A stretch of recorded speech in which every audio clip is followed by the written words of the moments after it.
Hey guys, hope you're all well. Right, RM. Yeah, decided I'm gonna brave a little bit of work on that. I think we'll be alright. Because up to now I've been doing stuff for myself, because if I mess it up it doesn't really matter. Anyway, had some bits back from the powder coaters, the wheels.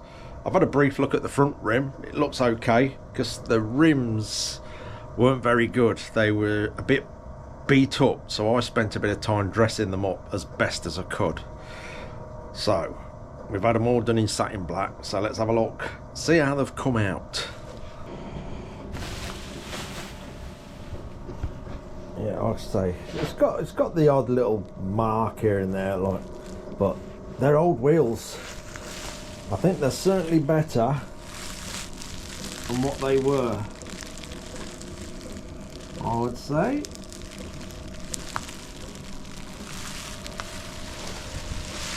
I haven't opened a hub yet. Let's have a look at that. It feels like the front one. Ooh, they're nice.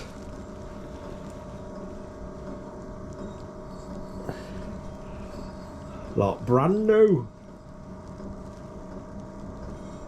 Excellent. They're really nice, as to be expected.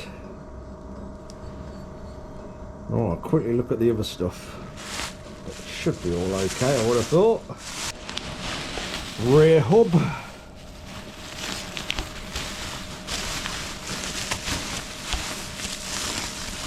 Oh, they look fantastic.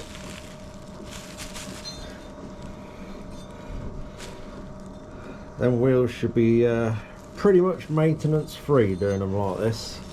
Right, let's see what this rear is like. I think it was the rear that was fairly beat up.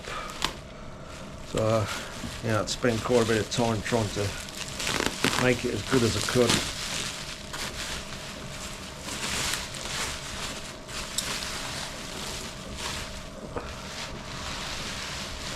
It's looking alright actually. Not bad. Not bad at all. You always get a bit of a corrosion, even though they're alloy. You always get that in here. But they're nice and strong. They're all right. Yeah, happy to build them up. Well, not now, because I'm sorting spokes out at the minute. Yeah, so I'm going through the spokes to order some. I've sorted the rear ones out. There's a lot of conflicting information on these spokes, as in the years of bikes that they fit. So I'm waiting for a bit of information on spoke length now from a guy. As soon as I get that, and if it's all okay, I'll then order all the spokes, because it stocks front and rears, but you look on some sites and the years that they fit, like I say, it crosses into different years, and some people are putting different information up, so I'm now going to double check with measurements so we get it right. Anyway, next little job is number boards. So I got the number board off. I'm going to put the backgrounds on.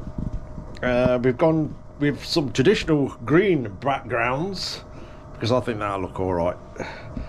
So carefully get them on, hopefully with no dramas, because I've only got one set and they're quite expensive. Let's crack on. We have some Technosil original backgrounds.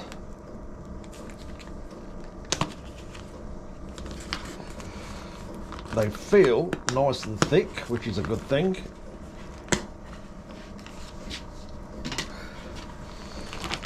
I actually think they're like new old stock. Oh, let's cut that. Where's the scissors? Where have I put them? I had them 2 minutes ago. Of course I've lost them. Where have I put... Are they... Oh, come on.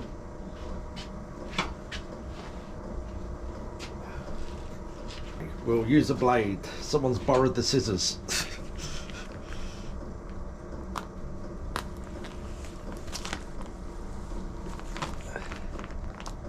Right, which one is it? Ew, they've all stuck to the wrapping. Oh, don't do that.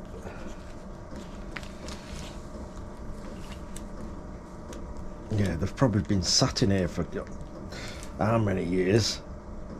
Oh, they've all stuck. They've stuck to the outside bit.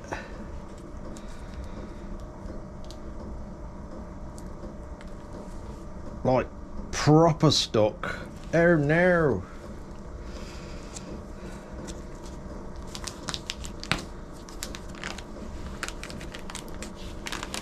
That's not good, is it? Oh, we're in a right mess here.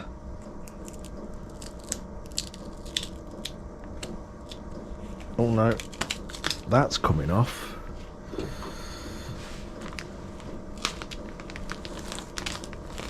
There we are. That ain't so bad. Hopefully that's the one we want. Yes, it is. Excellent. Right, let's figure this out. Got them. I put them away in a very safe place. Right, what I want to do first, you can probably see the background is overlapping there, and I want to be able to see where that fits. So I'm going to trim that off very carefully. That'll give me a better idea.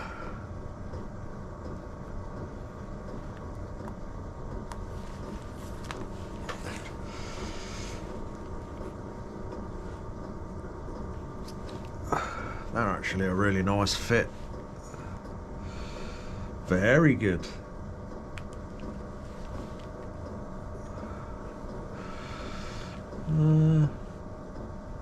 Yeah, I need that there.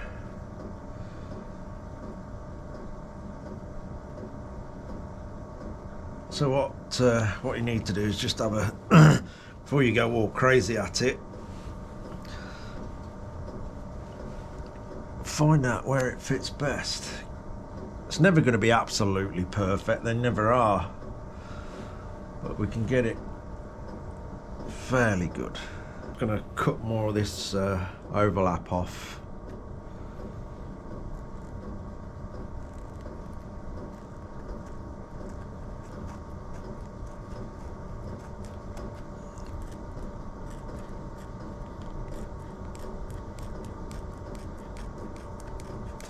Let's get rid of all that.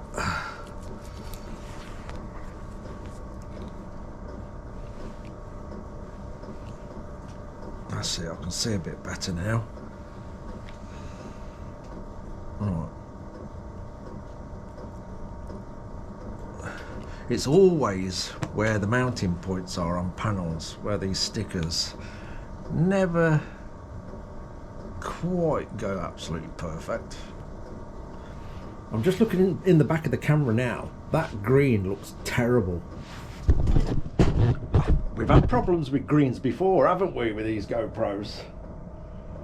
The sticker's actually a lovely dark green. In the back of that GoPro, it looks quite sickly, but it's not. We'll see how it comes out on the computer. Right, I've just cut a bit more of the overlap off around the edge, as in the background that we peel off. So it's fairly good there, and we got a pretty even border all the way round. But then we've got this that's not fitting very well. It's a bit to one side. So what I'm going to do, washer, got a washer, is mark it out and cut it before I stick it down. It's what most people seem to do, is stick it down and then they go and cut it with a blade, and then we get all this. So obviously someone's previously done all that with a blade. I don't like to do that. For the sake of just line it over the top spending a bit of time getting it to where you're happy, and then trim it up with a blade or some scissors. So I'm going to get that where I'm definitely happy with it, draw around this washer, which seems to be about right, and cut that out with the scissors.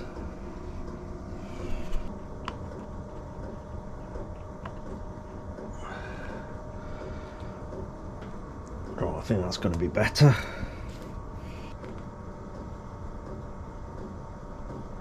Come on, last bit. There we go, we're in. That's it.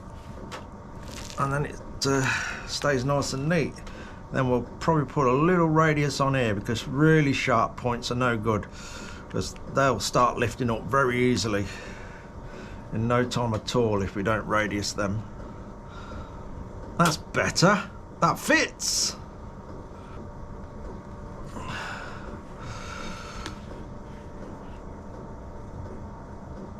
Sorted. Right, I was going to tape it down in places, but I think I'll go with my usual method and take a strip off the background first and get that bit stuck down, and peel the bottom off, peel the top off, like we did with the radiator shrouds. Because another method to do it is get it lined up, and then you stick it like so, and then peel bits off. Either way, it works. I just feel a bit more comfortable and in control actually if we just take a bit off the back.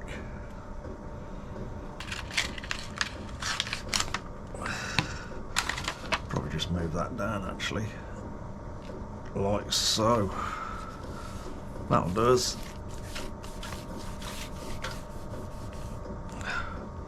If I get all this lined up, we know that bottom bit's going to go well. He says. That's all looking level, so I think I am happy to push that on. What I'm going to do before I push that on is get the air dryer at the ready in case we need to put a bit of heat through it. I've just pressed that middle section down that we cut out. I am going to put a bit of heat through there because it ain't the warmest in here.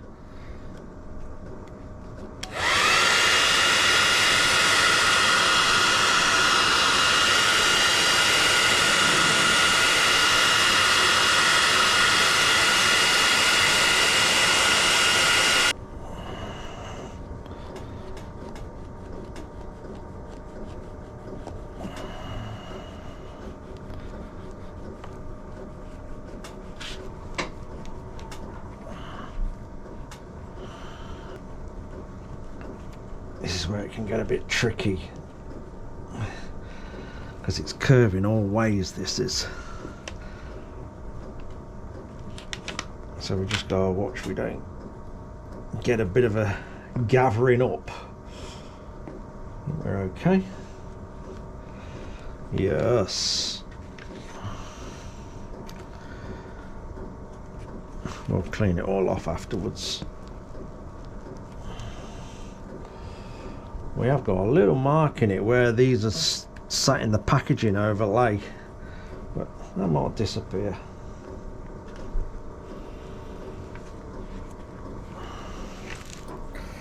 Right, that's the bottom bit on.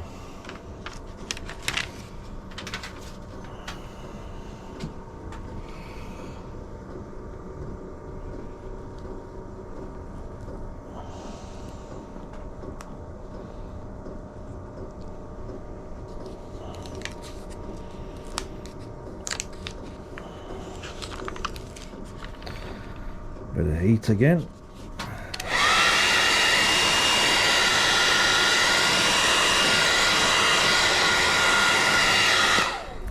You also got to watch you don't stretch them as you're putting them on, and it all ends up going completely wrong at the top because you've stretched it.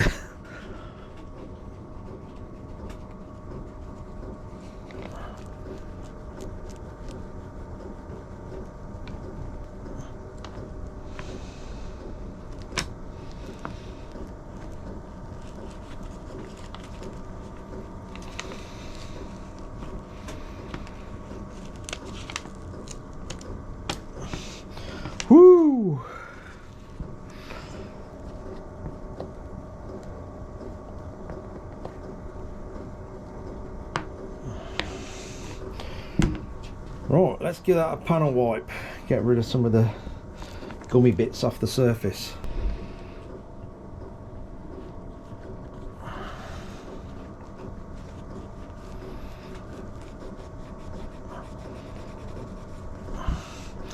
But I'm happy with that.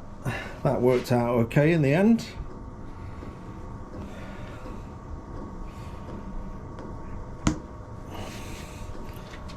Sorted. Okay, we are back on. Looking good.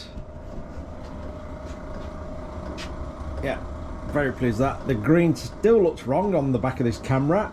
Not sure how it's going to come out, but that is looking fine. I'm trying to move around and sort of get the green looking how it's actually looking to my eye. Let's have a, I've done the other one as well. That's all sorted. Let's get it out. There we go. That's near enough resembling the shade. Let's see if we can go in the dark. It still ain't right. Oh well. It's nice dark green. But yeah, I'm happy with that. Like I say, that's, I'm just trying to keep it sort of authentic, original and stuff like that. And then green backgrounds were what was used. I'm not sure if the different coloured backgrounds actually meant something. I think they did, but I can't remember what. I really can't. Right, next little job. I'm going to try and clean the front mudguard, because when the RM had that very special paint job from the, we believe, the previous owner to Sam, he yeah, he sprayed everything, including the mudguard. So I'm going to try and get that off and make it as best we can. The front panel there, I've got another front panel coming. That some of the mounting points have bust out of it, and I was going to have to try and do some sort of repair. So I had a bit of a hunt round on the internet and I found one for £18. So it ain't worth messing with that. £18, it's brand new. It was the last one the guy had. I've got it really cheap. I'll get that and we'll go straight on with the background. There's no messing about, and it's also got the cable clips on the inside of it. That one hasn't. So it'll be ready to go. That should be here possibly tomorrow. But yeah, it's all coming along fine. I'll say when that comes, we'll get that on. I'll deal with the situation with the spokes, get that solved, get them in, and we'll get the wheels built. These are little easy jobs that I can now achieve, so we'll press on. And then I'm going to do a list of just all the final bits that's needed and got to be done to this RM. As you can see, when them wheels are done, we are close to completion. I've got to sort something out with the back brake lever so we get rid of that battered old terrible gold anodised thing. I've got an eye on one. I've just got to check when I find it that the pattern of it is correct with where the it connects to the rear brake. So yeah, I'm going to do a list. It's going to be a very short list because it's nearly done, and just get this thing finalised. Anyway, let's see if I can get the paint off that mudguard. Right, bit of petrol on a rag. I think that should get it. Oh yeah, I don't think it's coming off easy, that is. Don't speak too soon though.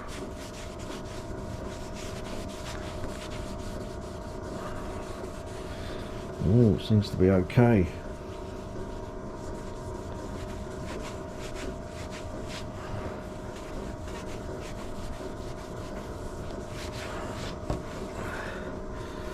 It's got a few scrapes. I think this is probably where it's going against the frame a little bit.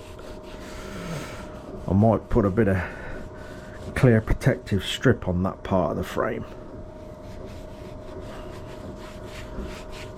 We're going to try and have to dress that out.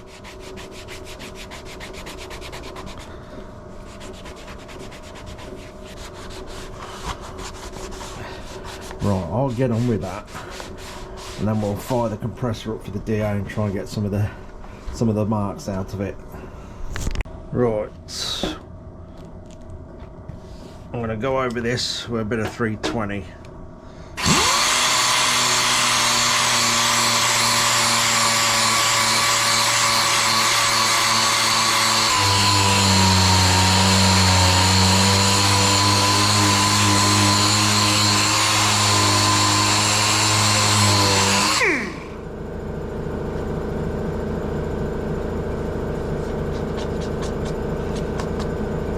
Getting it bit by bit.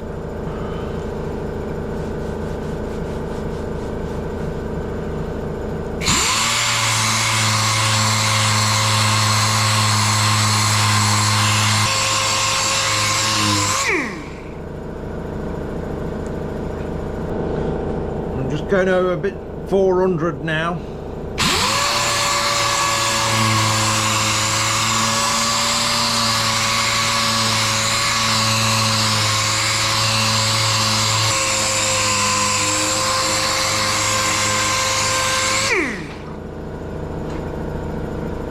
Bearing what it was. Oh, just sort of melting the surface back in with a heat gun. It's working all right.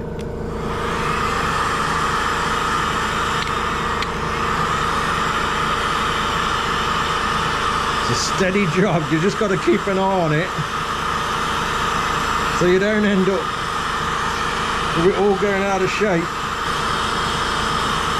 You just look down it, you'll see a gloss sheen turning on the surface, and then you just move on.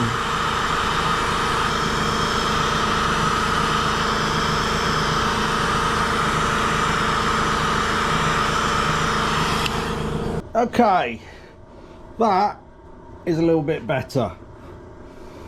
Not perfect, it's not like a new one, but it's certainly better. We got most of the bad scuffs out of it. Now I'm going to attempt to put that on if I can squeeze up the corner there, because I can't move that bike out on my own at the moment. I think I should be able to squeeze in and see if we can get the mudguard on. Breathe in.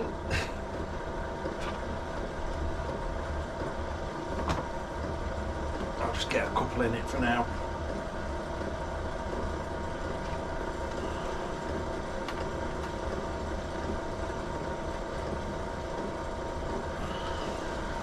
Done. Well, not done. I've got to do them up properly, but it's in place.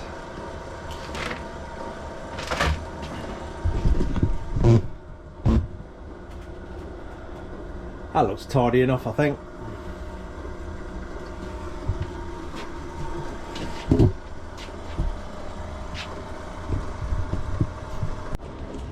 Right, that's my daily exercise about over with. Oh, we got a bit done. It's nice to get back on a bike again, actually. It really is taking shape bit by bit. Obviously, we've had a little bump in the road and a hold up with this, but we can chip away at it again now. So next on this is the exhaust. I'm just looking at it now. Now, there's loads of little tricks with exhaust, but I'm pretty sure all the little tricks that I know are not going to work on this. I think someone's had a go at it before and it's got some welds in there and it's not very good. Apart from spending a small fortune on a new exhaust, we have no choices but to make this one better. Alright, what we've got here then is, you look at this bit. She's a little bit battered.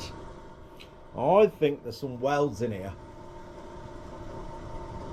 It's not good. Now, one of the tricks with these exhausts is you block both ends up with this kit that you can buy.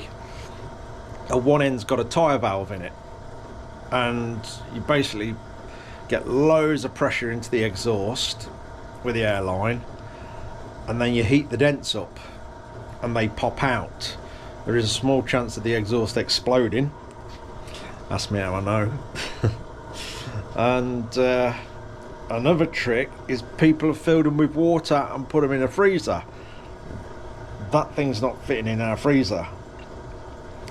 I've heard it sort of does work to a certain extent, but I think the only option I have with this, and I'm pretty confident to do it, no, I am confident, I'm very confident to do it, is cut it up.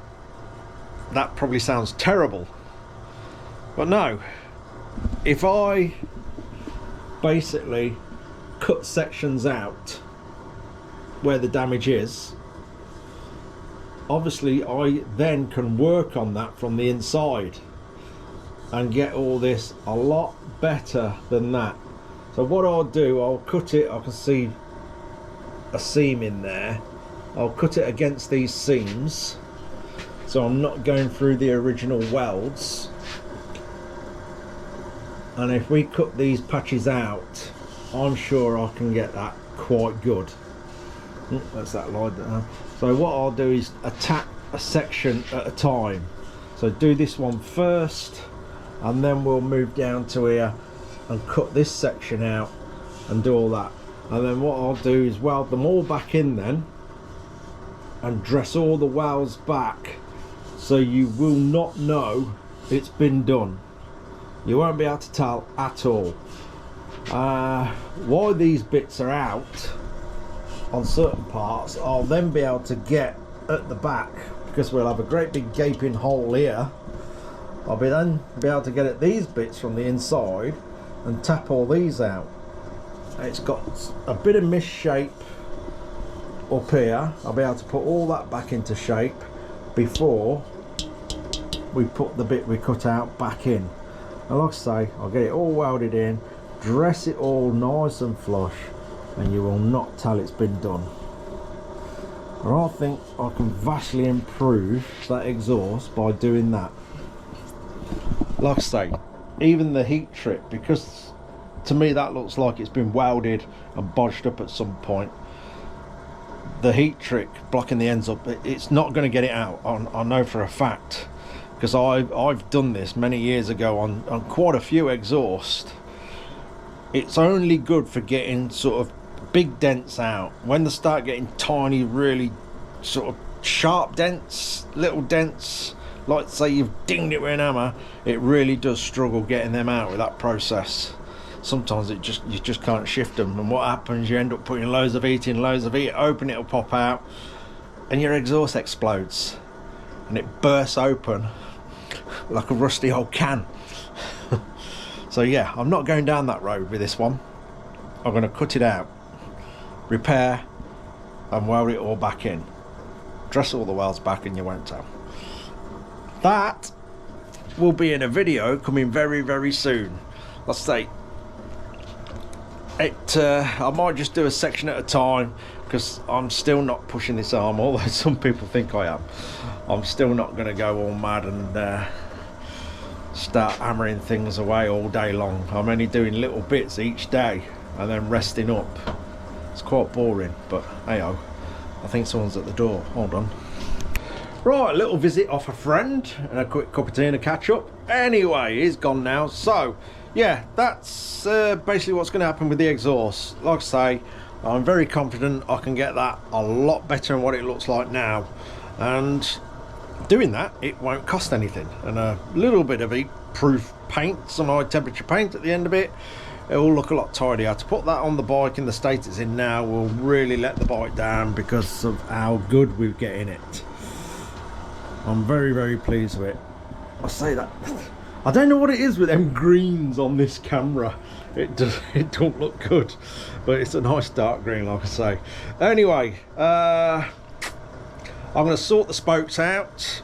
I'll say the back ones are fine, I can get them. It's just locating some for the front. Now I've just got to wait for a message off the bloke with measurements. I'll save some of the old spokes that I've measured. If they're the same, then it all gets ordered and we can get them wheels built as well and get this thing finished. Right, I think for today that will do. Cheers for watching, guys. Take care.